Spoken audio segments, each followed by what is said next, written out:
홍준표 대구시장이 소위 알박기를 해소한다며 직접 특별조례를 만들어 정무직과 시장 임기를 일치시켜 놓고선 조기 대선으로 중도 사퇴할 상황이 되자 해당 조례를 개정하려 한다는 보도 여러 차례 해드렸는데요. 갑자기 어제 조례를 개정하지 않겠다고 밝혔습니다.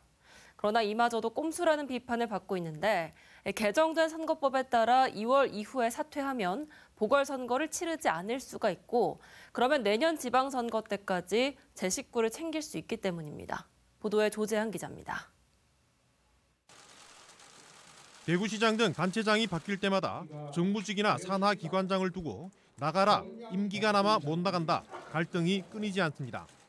홍 시장 역시 대구시장이 되자마자 기존 기관장에게 스스로 나갈 것을 압박하며 정무직과 산하기관장은 시장과 함께 임기를 종료시키는 특별 조례까지 만들었습니다. 임기를 핑계 삼아 죽치고 앉아 있는다면 도리도 모르는 후한무치이며 본인 능력이 출중해 그 자리에 간 것이 아니라는 등 원색적 비난도 서슴지 않았습니다.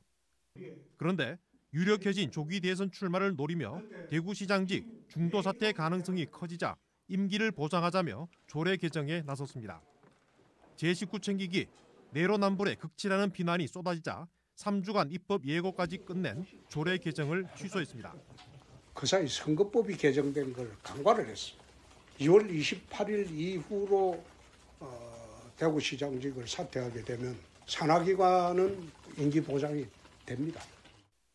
공직선거법이 2020년 12월 개정돼 1년에 한 번 치르던 단체장 보궐선거는 2월을 기준으로 4월과 10월로 나눠 보궐선거를 치르는데 잔여 임기가 1년이 되지 않으면 보궐선거를 하지 않을 수 있습니다. 2월 이후 시장을 사퇴해 내년 지방선거 때까지 차기 시장 선거를 무산시키겠다는 겁니다.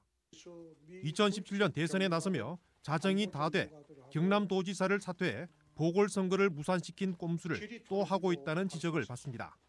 자신의 말을 뒤집고 경솔하게 입법 예고했다가 내로남불 비판에 봉착하자 이제는 공직선거법 조항을 찾아 사퇴 시기를 조울질하여 공공기관장 임기를 챙기는 것을 보면 한밤의 해프닝이나 꼼수가 아니라 왜 이렇게까지 하는지에 대한 강한 의문이 제기될 정도입니다.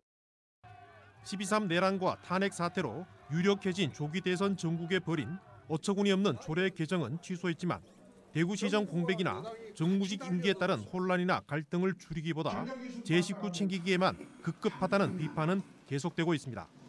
MBC 뉴스 조재환입니다.